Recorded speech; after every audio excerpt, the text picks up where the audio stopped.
الفاتحة بالقبول وتمام ورزق ومأمور وصلاة الله والقواصم دافعة للفحشاء وتلك الخير ولأحبابنا ولوالدينا ومشايخنا في دين وعرض العافية وعلى نيتها أن الله يفتح علينا فتوح العيشين ويفقهنا في الدين ويعلمنا التأويل ويهدينا إلى سواء السبيل على هذه النية ولكل نية صالحة وإلى حضرة النبي وآل النبي بسر الفاتحة.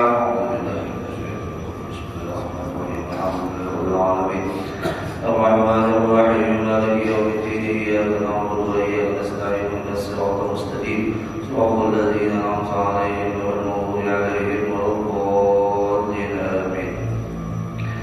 السلام عليكم ورحمة الله وبركاته. الحمد لله الذي هدانا لهذا وما كنا لنهتدي لولا أن هدانا الله. أشهد أن لا إله إلا الله وحده لا شريك له وأشهد أن سيدنا ونبينا محمدا عبده ورسوله الذي لا نبي بعده. اللهم صل وسلم وبارك على سيدنا محمد مفتاح باب رحمة الله عدد ما في علم الله صلاة وسلاما دائمين بدوام ملك الله وعلى آله وصحبه ومن والاه ومن تبعهم بإحسان إلى يوم القيامة. أما بعد سبحانك لا علم لنا إلا ما علمتنا إنك أنت العليم الحكيم. لا حول ولا قوة إلا بالله العلي العظيم. نوينا تعلم وتعليم وتذكر وتذكير والنفع والانتفاع والإفادة والاستفادة والحث على التمسك بكتاب الله وسنة رسول الله صلى الله عليه وسلم والدعاء إلى الهدى والدلالة على الخير ابتغاء وجه الله ومرضه وقربه وثوابه. وقال المصنف رحمه الله تعالى ونفعنا بعلومه في الدارين آمين. لا وقت الإمام ابن عطاء السكندري متى وردت الواردات الإلهية متى وردت الواردات الإلهية عليك هدمت العوائد عليك. إن الملوك إذا دخلوا قرية أفسدوها. Manakala datang ataupun hadir waridatul ilahiyah, yaitu karunia ketuhanan atasmu, maka hancurlah segala macam kebiasaan atas dirimu. Sesungguhnya raja-raja atau pemimpin-pemimpin apabila masuk ke dalam sebuah kampungnya, maka dia dapat merubahnya atau merusaknya. Al-Imam Ibn Atha'illah di dalam kalam hikmahnya ini mengingatkan kepada kita bahwa ada yang namanya waridatul ilahiyah, karunia ketuhanan, yang apabila datang dan masuk itu karunia ketuhanan ke dalam diri kita, maka dapat mendobrak, menghancurkan segala macam kebiasaan-kebiasaan kita. Dan khususnya di sini adalah kebiasaan buruk kita. Munnya sudah Allah menurunkan yang namanya karunia ketuhanan ini, maka kebiasaan buruk yang kayak apa aja kuatnya pasti akan hancur.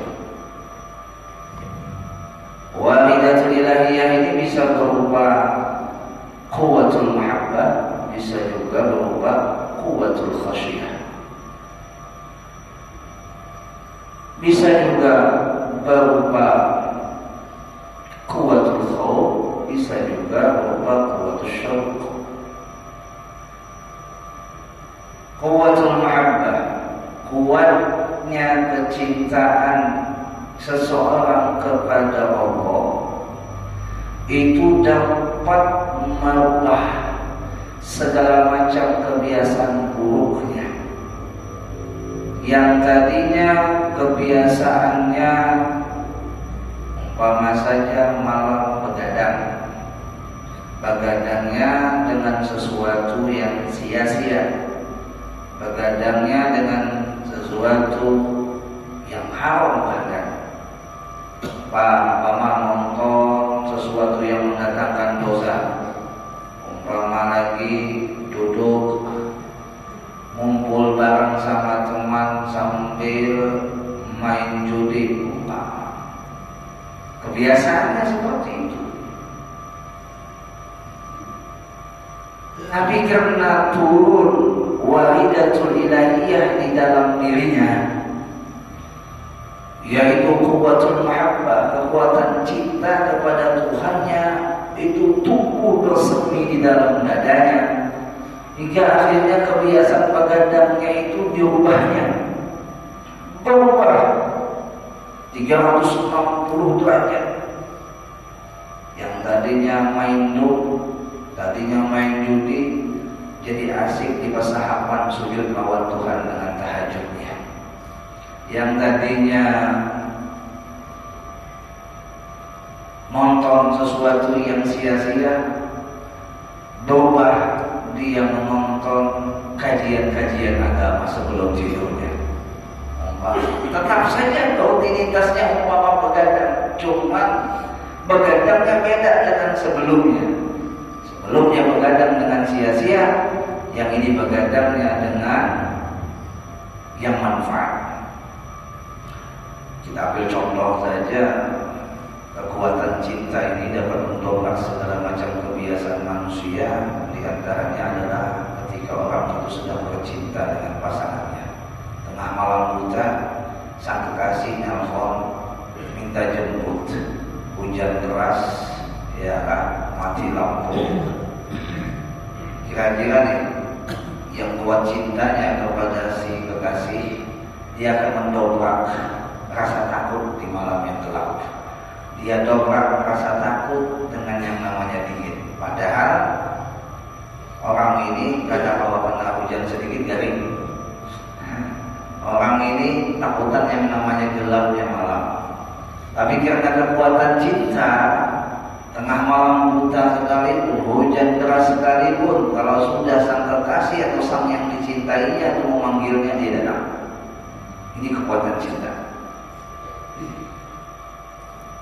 Ainu ridha an kulli aibin jalilah, itu di dalam perkataan Imam Syafi'i, pandangan cinta atau pandangan ridha itu menutup segala macam aib, menutup segala macam keburukan.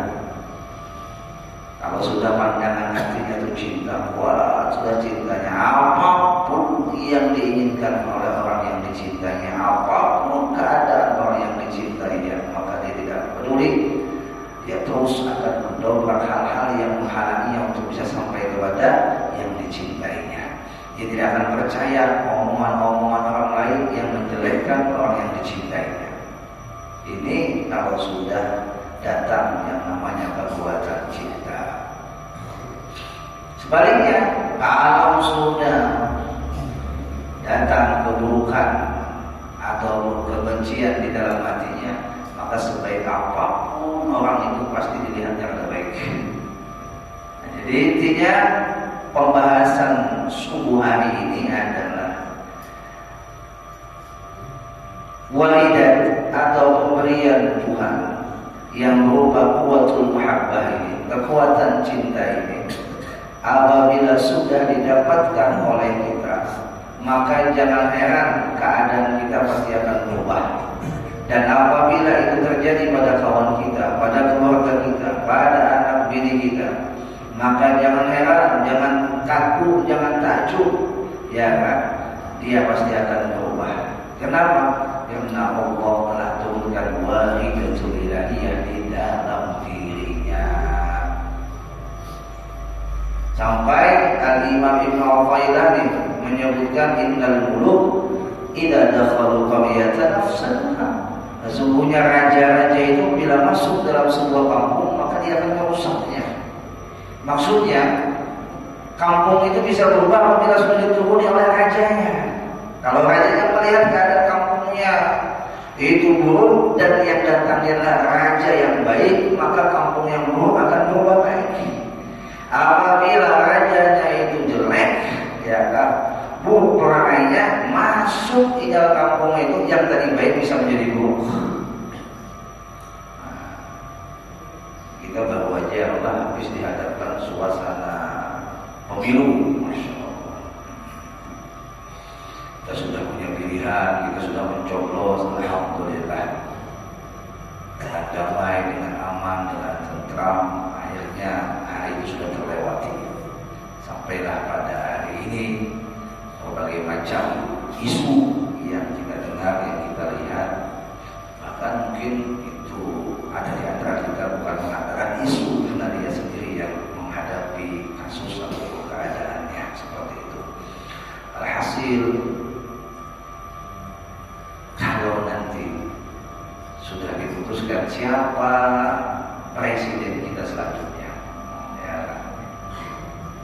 maka kita harus kembali bersatu, kembali merapatkan barisan sesama saudara-saudara kita yang tadinya berbeda pilihan untuk menerima siapapun itu presidennya.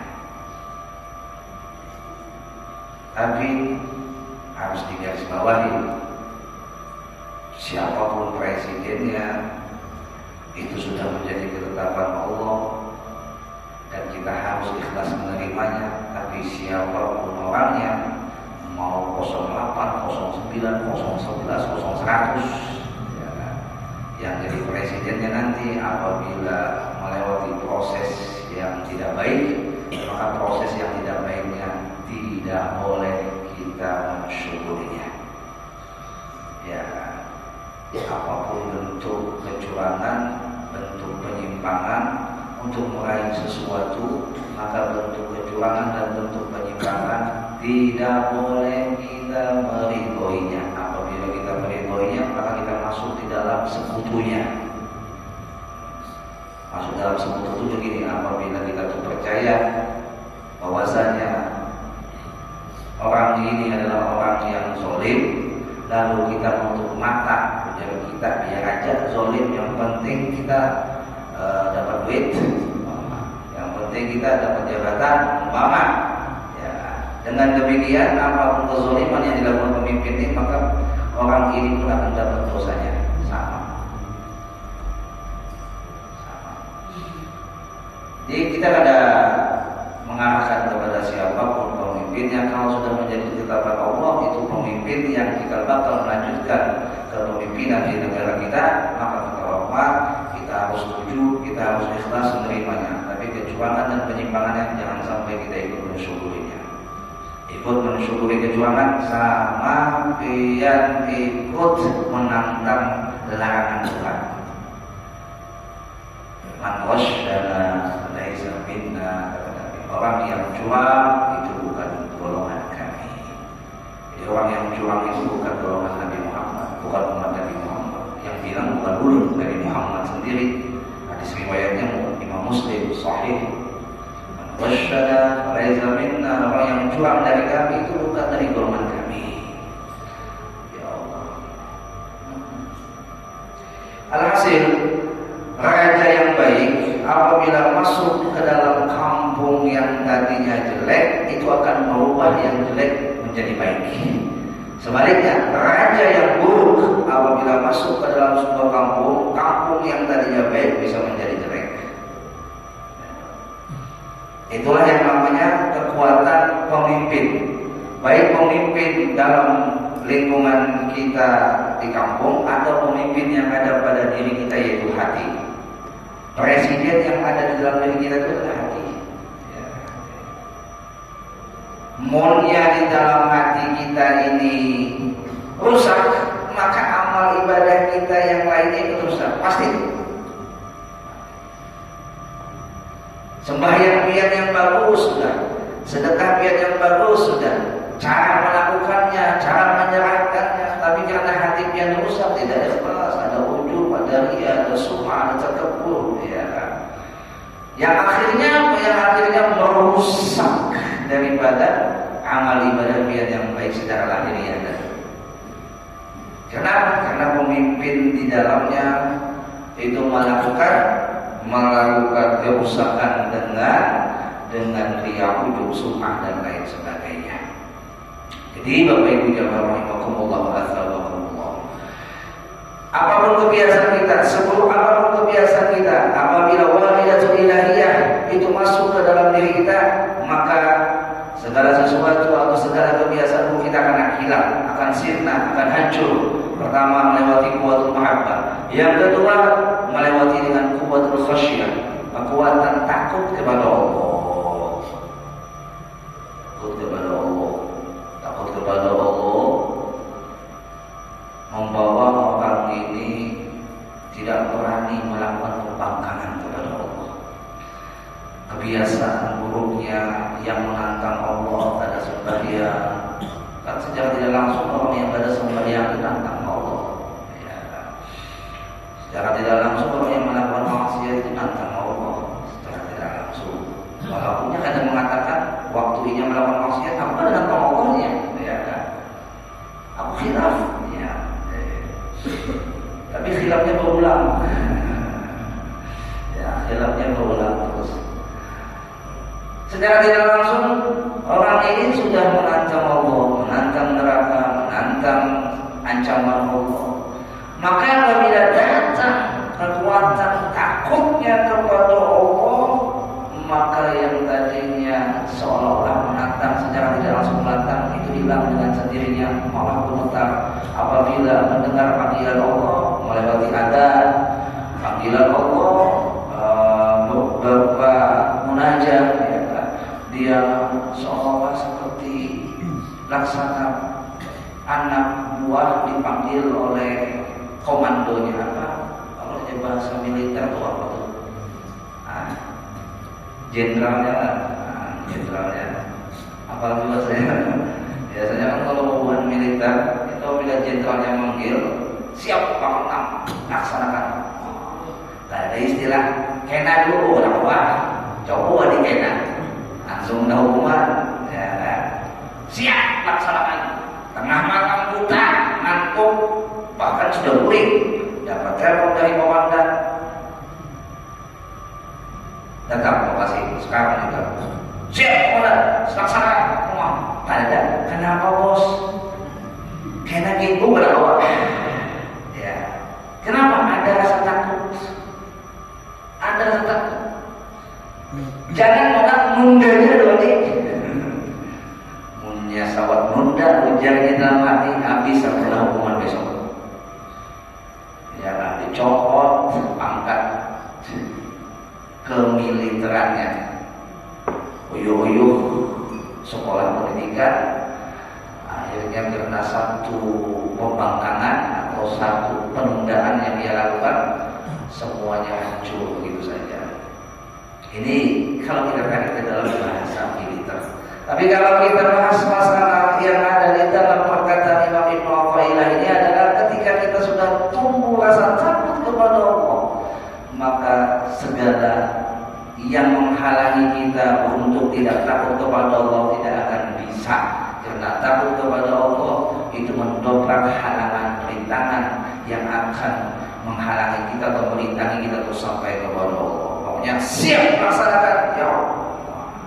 Ya.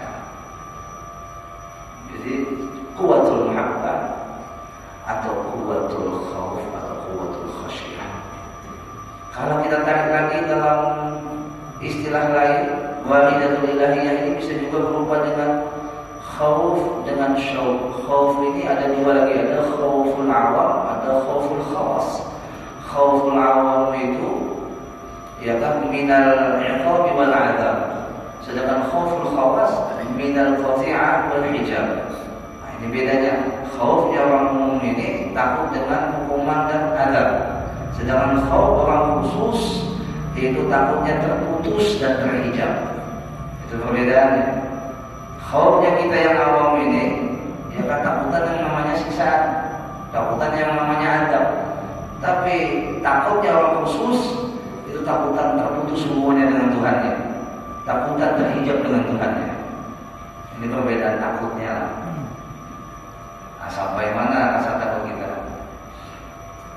jadi masih takut dengan azab saja, ya kan? Itu sudah mendingan lah daripada kita sama sekali mau takut sama Tuhan, kemudian. Atau kita masuk dalam kelompok syauq, rindu. Rindu apa? Rindu dalam kelompok awam adalah syauqul awam minal hururi wal qusur, yaitu daripada rindunya itu kepada bidadari dan istana-istana yang ada dalam surga. Ini digambarkan tentang cerita surga yang indah, membuat rindu dengan surga. Ya, karena di surga itu ada bidadarinya, ada istana-istana yang mewah. Ini khaufnya, syauqnya orang awam, rindunya orang awam. Kalau kasih contoh yang lebih gampang lagi, yang lagi guring, ngantuk-ngantuknya atau pulas-pulasnya biar lagi tidur, tiba-tiba di Masjid Baitur Rahman ada pengumuman dari Ustaz. Saya perlu Bibit, pada jamaah diumumkan bahwa sekarang akan ada pembagian uang 1 miliar satu orang. Kira-kira bangun tidak? Ya Pak, bangun tidak? Udah Ben, bangun.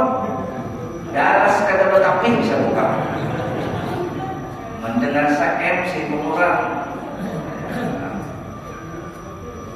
Kenapa jadinya bangun? Karena ini membayangkan 1M itu bisa membuatnya bahagia.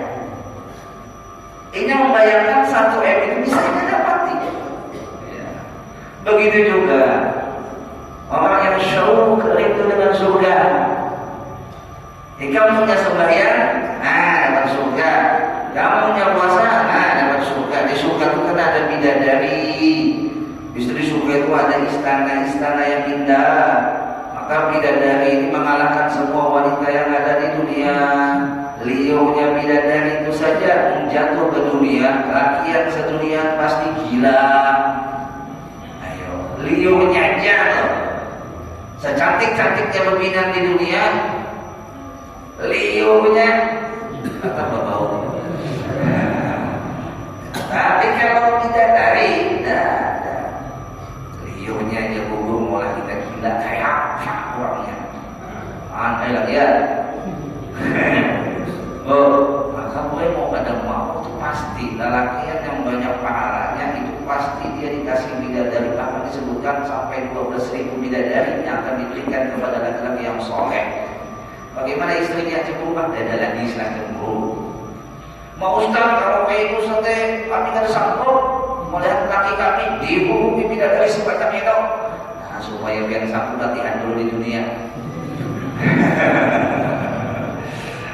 Bayangkanlah, kan jual kayak kelas. Intinya kalau sudah masuk surga mulai, insya Allah kalau biar juga umat masuk surga itu biar lebih cantik dari bidadari. Oh ini yang mau ini biar expired, yang mau ini biar sudah nggak ada lagi membuat lagi biar syahwat, jangan khawatir nih. Kalau biar matinya beriman, masuk surga, maka biar lebih emas dari bidadari, lebih seksi daripada bidadari. Halul mar'atil mu'minah, halul mar'atil mu'minah afdal min halil huril 'ain fil jannah. Itu disebutkan dalam kitab tafsir Al-Qurtubi kalau tidak salah. Keadaan perempuan yang beriman itu lebih cantik, lebih elok daripada bidadari di surga. Aneh apa? Allah. Makanya dengan biar mendengarkan kain lalu rindu dengan surga, lalu membuat ibadah biar tambah semangat, puasa biar tambah semangat. Ini namanya syauqul awam. Sedangkan syauqul khawas, rindunya orang khusus dengan itu surga adalah karena lisyuhudi wal hudur, karena bisa bertemuan lawan yang menjadikannya dan lawan yang menjadikan surga. Rindu ingin bertemu dengan Allah, bukan karena surga di dalamnya itu ada kenikmatan, tapi karena ingin bertemu dengan yang menjadikan surga. Ya Allah, ini mengolah orang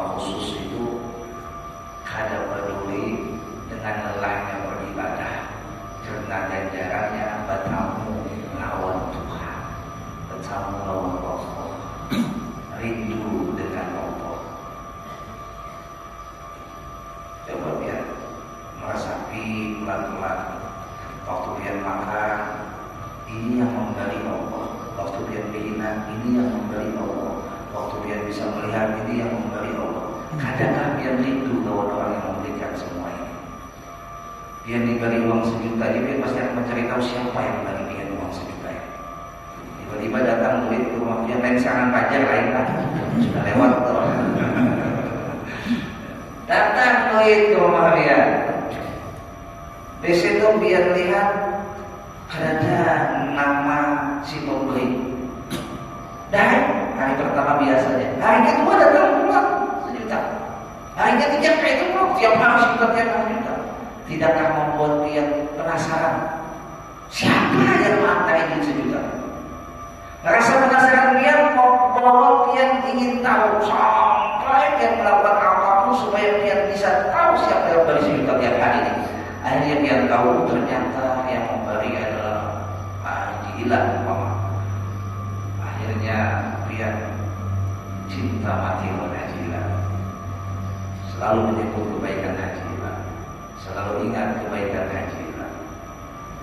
Padahal Pak Haji Ilan setiap hari cuma ngasih 1 juta. Kayak apa dengan Allah yang mulai dalam paru kita diberi sidin makanan, sampai kita mati diberi sidin rezeki tempat tinggal di bumi ini. Ya, orang khawas, orang khusus, dia rindu dengan Allah karena tahu kebaikan Allah tanpa batas. Kebaikan Allah tanpa batas. Kebaikan semua makhluk itu hanya lahiriah. Yang paham kebaikan makhluk adalah daripada kebaikan Allah. Nah, ini rindunya orang khawas. Apalagi kita akan menemui yang namanya malam nisfu Sya'ban, malam akan datang. Nah, di mana kedudukan kita? Apakah di Quwwatul Mahabbah, ataukah di Quwwatul Khasyah, ataukah di Khawf, ataukah di Syauq?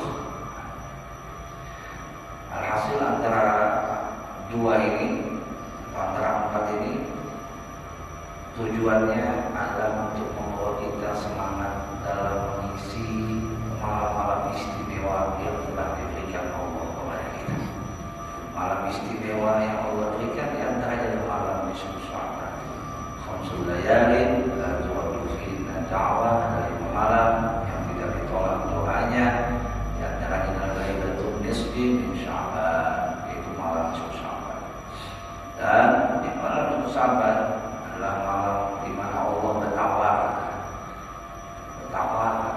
Dalam hadis itu riwayat daripada Sayyidina Ali dalam kitab At-Targhib wa Tarhib, di dalam kitab Nusratul Majalis. Dalam kitab yang lainnya juga disebutkan, idza kana lailatul nisfi min Sya'ban faqumu lailaha wa sumu naharaha, fi riwayat wa sumu yawmaha, fa yaqulu Allah ta'ala ala min mustaghfirin faghfir lahu, ala min mubtala fa'u'afiyahu, ala min mustaghfirin fa'asubahu, ala tada'at wa'al-fajr. Apabila tiba malam nisfu Sya'ban, maka berdirilah di malam harinya, lama di malam harinya berjalan ini, dan puasa di siang harinya. Kenapa jadi puasa di siang hari nisfu Sya'ban? Pertama Nabi melakukan. Kenapa dari Nabi melakukan? Berkata Nabi, wa uhibbu an yughfa 'amali wa ana sha'im. Aku sangat senang, ketujuh ketika diangkat amalku, ini catatan-catatan amalku itu aku dalam keadaan puasa. Yang mana hadis ini di awalnya disebutkan dzaka syahrun yafurun nas an baina wajib Allah. Bulan itu di mana banyak manusia yang merupakan, yaitu bulan antara Rajab dan Ramadan, yaitu bulan Sya'ban. Wa huwa syahrun tughfal a'mal ila rabbil alamin. Itu bulan yang diangkat catatan amal seluruh hamba-hamba Allah pada Allah Tuhan semesta alam. Dan Nabi katakan, "Uhibbu an yughfa 'amali wa ana sha'im." Aku sangat ketujuh ketika catatan amalku diangkat, aku dalam keadaan puasa. Itulah yang disebut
Allah Ta'ala lagi ala min mubtala fa'afiyah.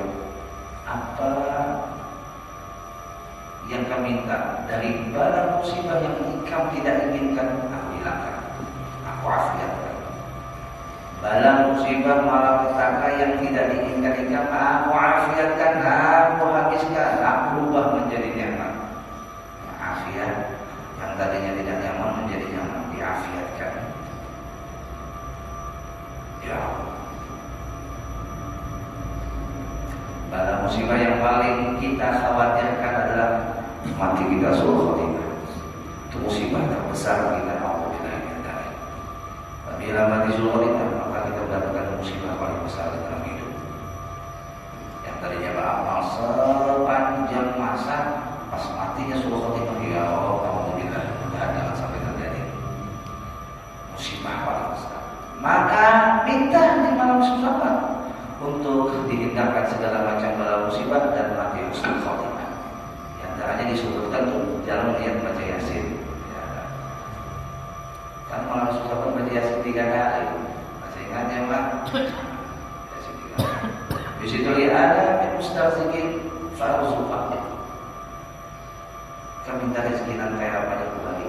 Rezeki yang ada sudah ditetapkan oleh Allah sejak dulu sebelum kita ditiupkan roh kita di dalam rahim ibu kita, sudah tetap ditambah lagi bonus dan tambahan. Kalau istilah bahasa pegawai itu gaji pokok sudah ditetapkan, gaji tunjangan dan bonus ditambahkan. Minta malam itu. Kalau bos kita bisa menambahkan hadiahnya, masya Allah nggak bisa, mustahil. Ditambahkan oleh Allah rezeki, ditambahkan oleh Allah keberkahannya, ditambahkan oleh Allah nilainya, ditambahkan oleh Allah kemanfaatannya. Minta di malam susah. Ala dadzalika saya tu'al fajar.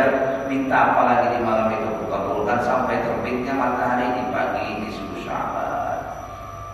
Aku benar menyatakan terpanggil kita beramal di malam tersebut. Maghrib isya isi seminimal mungkin. Yasin 3 kali, sholat sunat tasbih, baca tasbih Nabi Yunus 2375 kali, baca sholawat, ya, isi malam dengan amaliyah. Ya tadi kalau biar yakin, sebagaimana biar yakinnya bahwa 1 M tadi biar mendapatkan senang-senangnya biar bahwa.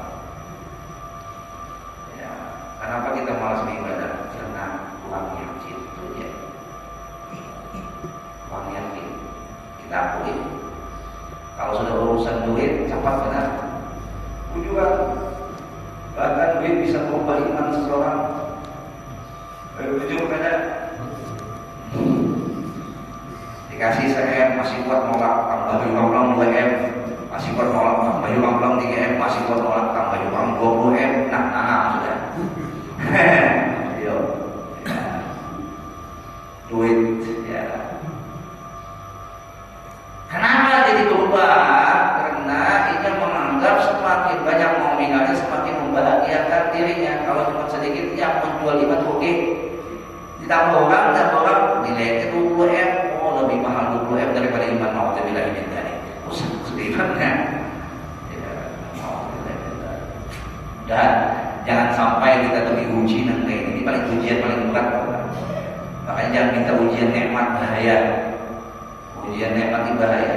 Bisa membuat kita lupa dengan janji kita dengan Tuhan. Membuat kita lupa dengan iman kita. Itu ujian nikmat. Makanya nabi-nabi kebanyakannya tidak diberikan ujian nikmat. Kata Ulul Azmi itu semuanya ujiannya pahit-pahit semua. Ada ujian nikmat. Nabi Sulaiman aja ujian nikmat. Nabi Yusuf itu pun diawali ujian pahit, baru setelah diuji lagi dengan ujian nikmat. Jadi bendahara aja kan. Selainnya nabi-nabi rata-rata ujiannya pahit. Jadi nikmat itu ujian, pahit itu juga ujian. Ya, kalaupun kita dihadirkan ujian nikmat, mudah kita bisa melewatinya. Kalaupun kita dikasih ujian pahit, mudah-mudahan kita bisa melewatinya dengan tulus. Mudah-mudahan amin.